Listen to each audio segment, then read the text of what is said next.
मेरे साथ हैं पूर्व मुख्यमंत्री, पूर्व केंद्रीय मंत्री, पीसीसी अध्यक्ष कमलनाथ जी। और मैं ये भी यहाँ पर जोड़ दूं कि ये चुनाव मध्य प्रदेश में कमल वर्सेस कमलनाथ का है ना सर? कमल वर्सेस कमलनाथ। तो देखते हैं, समझते हैं, उनसे ही जानते हैं। सर, आपने 11 गारंटी दी और वचन भी कई सारे हैं। 11 गारंटी, क्या फोकस है, कैसे देंगे, क्या आपका रोडमैप है? हमारा फोकस हर वर्ग पर है, क्योंकि आज हमारी बहनें, हमारी माताएं जो घर चलाती हैं उन पर फोकस है। कृषि क्षेत्र पर फोकस है कि मध्य प्रदेश की 70% अर्थव्यवस्था कृषि क्षेत्र पर आधारित है। हमारी फोकस बेरोजगारी पर है।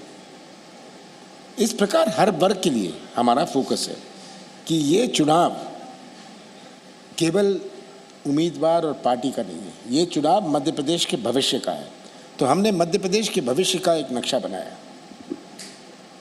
ठीक है, आपने कहा सभी वर्ग पर आपका ध्यान है, लेकिन मैं आपसे एक चीज पूछना चाहता हूँ और मैं ये पूछना चाहता हूँ आपसे कि बीजेपी ने अभी तक अपना कोई घोषणा पत्र या वचन पत्र या गारंटी कुछ जारी नहीं किया है, इसको आप कैसे देखते हैं? उन्होंने तो 5 महीने पहले से जारी कर दिया था।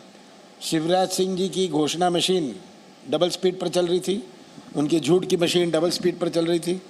तो अब घोषणा क्या करेंगे? उन्होंने तो घोषणा तो सब कर दी, अब पता नहीं कैसा वचन पत्र निकालेंगे। आज किसको विश्वास है उस पार्टी पर और उस मुख्यमंत्री पर जिसने 2,500 घोषणाएं करी हैं, जिसने पता नहीं कितने वचन दिए?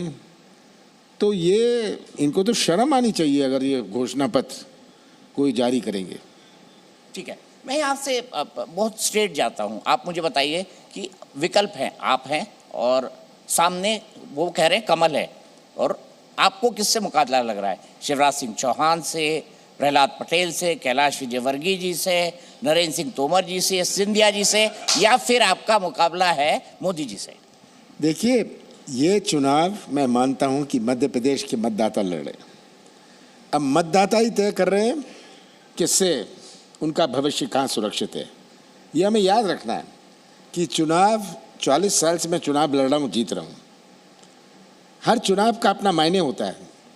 सरपंच का चुनाव होता है, जनपद, नगर निकाय, जिला परिषद, हर चुनाव का अपना मायने होता है।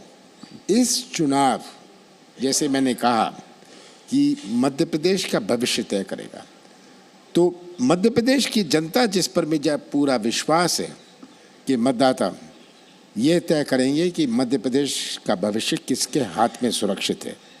मोदी जी तो यहाँ मुख्यमंत्री बनने वाले नहीं, तो मोदी जी का तो सवाल नहीं है। और बचे ये जो उन्होंने दिल्ली से उतारे हैं, दिल्ली से उतारने की आवश्यकता पड़ी कि इनकी ज़मीन फिसल रही थी, और इनको आज शर्म आ रही है शिवराज सिंह जी को घोषणा करने में कि वो मुख्यमंत्री के चेहरे हैं, पर वो उनके पार्टी का मामला है। मुझे समझ नहीं आती बात, अगर शिवराज सिंह जी का इतना अच्छा काम रहा, इतना उन्होंने मेहनत करी, इतनी प्रगति करी, तो बीजेपी उनका घोषित क्यों नहीं कर देती कि ये हमारा मुख्यमंत्री चेहरा है? ये शर्मा क्यों रहे हैं इसमें? आपको क्या लगता है, शिवराज को बनाना नहीं चाहते बीजेपी वाले? अब मेरी कोई टिप्पणी नहीं है इसमें। वो जाने, अपना काम जाने, वो किसी को करे, वो किसी को घोषित कर दे, आपको घोषित कर दे मुख्यमंत्री की पद पर। मुझे इसमें कुछ, मैं पत्रकार ही ठीक हूं। नहीं, मैं पत्रकार ही ठीक हूं। नहीं, मैंने कहा वो किसी को कर दें, पर मध्य प्रदेश की जनता आज समझ रही है, आज पहचान रही है कि सच्चाई क्या है। ठीक है, आपने ये कहा, मैं आगे बढ़ता हूं। अब सबसे बड़ी बात, आप कह रहे हैं इनके 18 साल, मेरे 15 महीने, क्या अंतर है उन 18 साल और आपके 15 महीनों में? देखिए, 15 महीनों में 2.5 महीने गए आचार संहिता लोकसभा चुनाव में, 11.5 महीने में मैंने मध्य प्रदेश की जनता को अपनी नीति और नीयत का परिचय दिया। 27 लाख किसान मेरे गवाह हैं। जितना भी झूठ बोल रहे हैं शिवराज सिंह जी, 27 लाख किसान मेरे गवाह हैं कि पहली किश्त में उनका कर्जा माफ हुआ। मध्य प्रदेश की जनता गवाह है कि मैंने 100 यूनिट 100 रुपए में दिए। कौन सा पाप मैंने किया कि 1000 गौशाले बना लिए। तो इस प्रकार बहुत सारी चीज़ें हैं जो मध्य प्रदेश की जनता गवाह है। मुझे इसकी सफाई देने की आवश्यकता नहीं। आज शिवराज सिंह ने दिया क्या, मैं तो ये पूछता हूँ। बेरोजगारी दी, महंगाई दी, कोविड में मौत दिया, पुलिस अव्यवस्था दी, अत्याचार दिया, और एक और चीज दी, घर घर में शराब दी।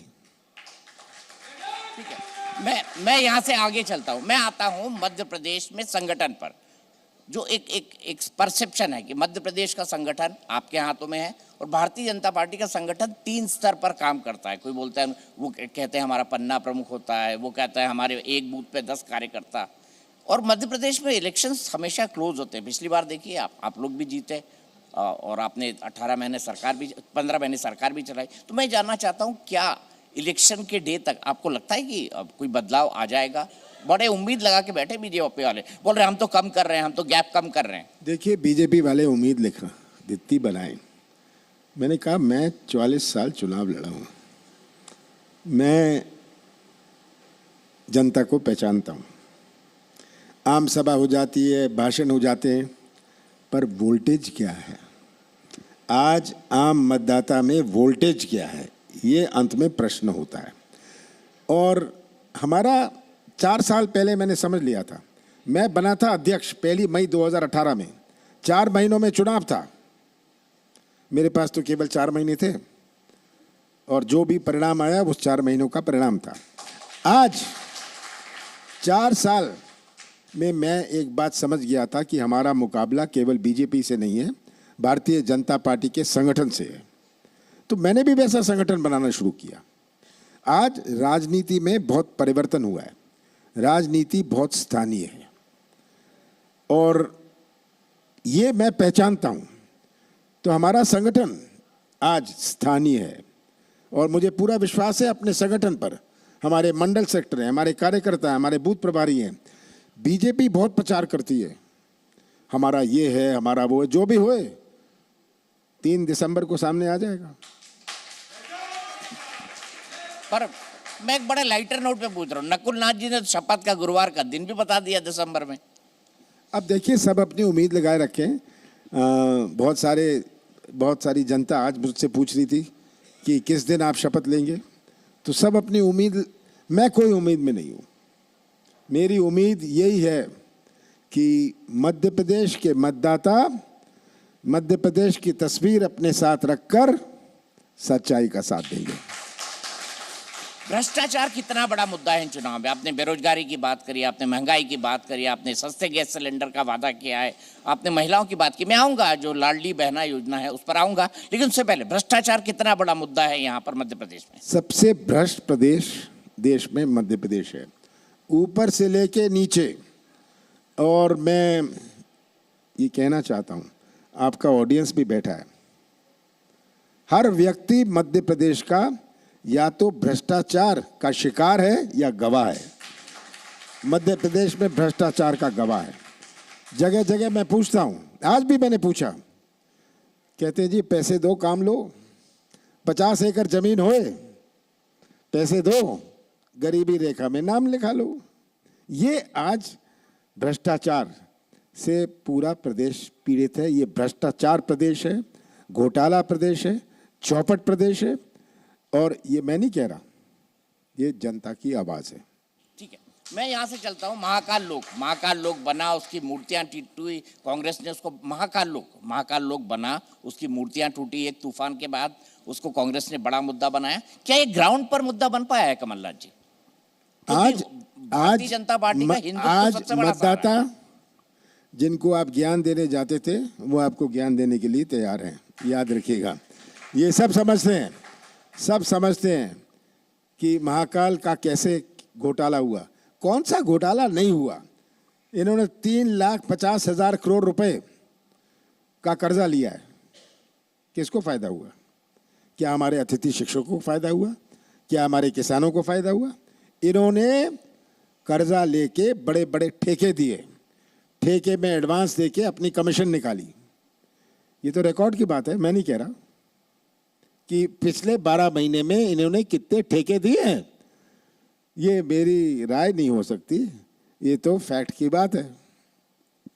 अगर मैं बात करूं भ्रष्टाचार की तो व्यापम इतना बड़ा स्कैंडल, लेकिन उसके बाद की चुनाव दर चुनाव जीतते गए शिवराज सिंह चौहान, क्या कारण आपको उसका दिखाई देता है? आपने कभी इसका विश्लेषण किया? आप एक बहुत माइन्यूट पॉलिटिकल ऑब्जर्वर हैं और साथ ही साथ एक अच्छे इलेक्शन मैनेजर भी। बहुत अंतर है 5 साल पहले, 10 साल पहले, 15 साल पहले के मतदाता में। आज का मतदाता 5 साल पहले, 10 साल पहले का मतदाता व्यापम नहीं समझता था। आज पटवारी घोटाला, भर्ती घोटाले, पैसे दो रोजगार पाओ, ये आज आम जनता समझ रही है।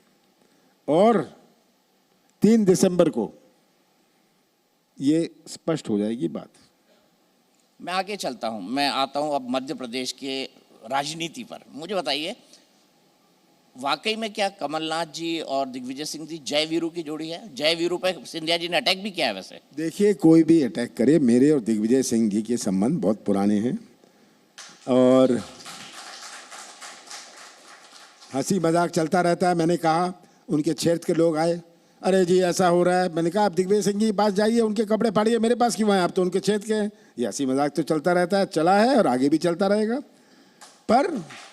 पर इसको बीजेपी बड़ा मुद्दा बना रही है कि ये देखिए बाद में भी ऐसे ही झगड़ेंगे। आप सोचिए, बीजेपी इसको मुद्दा बनाए तो वो कितनी खोखली हो गई है।